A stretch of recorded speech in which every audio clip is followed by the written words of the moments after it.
To the youth in Europe and North America. Message of Leader of the Islamic Republic of Iran. In the name of God, the Beneficent, the Merciful. To the youth in Europe and North America. The recent events in France and similar ones in some other Western countries have convinced me to directly talk to you about them.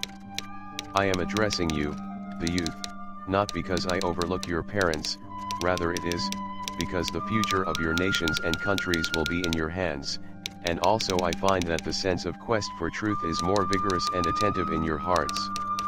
I don't address your politicians and statesmen either in this writing because I believe that they have consciously separated the root of politics from the path of righteousness and truth.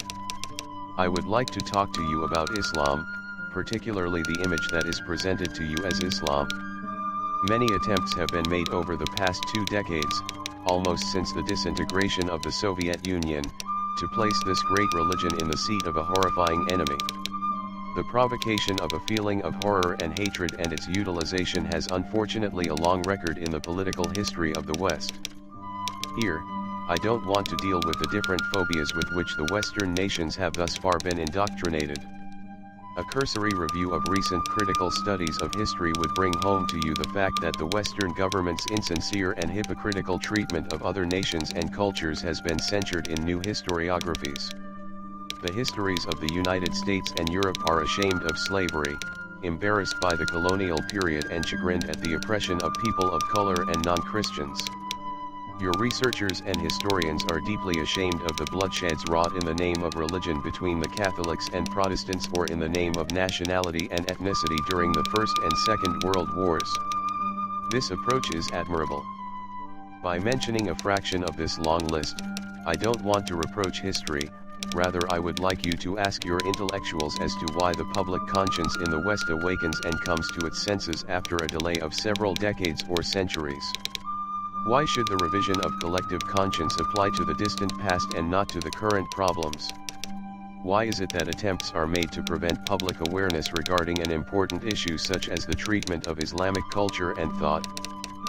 You know well that humiliation and spreading hatred and illusionary fear of the other have been the common base of all those oppressive profiteers. Now, I would like you to ask yourself why the old policy of spreading phobia and hatred has targeted Islam and Muslims with an unprecedented intensity. Why does the power structure in the world want Islamic thought to be marginalized and remain latent? What concepts and values in Islam disturb the programs of the superpowers and what interests are safeguarded in the shadow of distorting the image of Islam? Hence, my first request is, study and research the incentives behind this widespread tarnishing of the image of Islam. My second request is that in reaction to the flood of prejudgments and disinformation campaigns, try to gain a direct and first-hand knowledge of this religion. The right logic requires that you understand the nature and essence of what they are frightening you about and want you to keep away from. I don't insist that you accept my reading or any other reading of Islam. What I want to say is, don't allow this dynamic and effective reality in today's world to be introduced to you through resentments and prejudices. Don't allow them to hypocritically introduce their own recruited terrorists as representatives of Islam. Receive knowledge of Islam from its primary and original sources. Gain information about Islam through the Quran and the life of its great prophet. I would like to ask you whether you have directly read the Quran of the Muslims. Have you studied the teachings of the Prophet of Islam and his humane, ethical doctrines? Have you ever received the message of Islam from any sources other than the media? Have you ever asked yourself how and on the basis of which values has Islam established the greatest scientific and intellectual civilization of the world and raised the most distinguished scientists and intellectuals throughout several centuries? I would like you not to allow the derogatory and offensive image buildings to create an emotional gulf between you and the reality, taking away the possibility of an impartial judgment from you. Today, the communication media have removed the geographical borders. Hence, don't allow them to besiege you within fabricated and mental borders.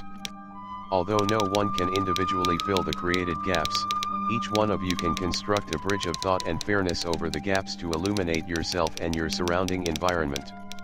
While this pre-planned challenge between Islam and you, the youth, is undesirable, it can raise new questions in your curious and inquiring minds. Attempts to find answers to these questions will provide you with an appropriate opportunity to discover new truths. Therefore, don't miss the opportunity to gain proper, correct, and unbiased understanding of Islam so that hopefully, due to your sense of responsibility toward the truth, future generations would write the history of this current interaction between Islam and the West with a clearer conscience and lesser resentment.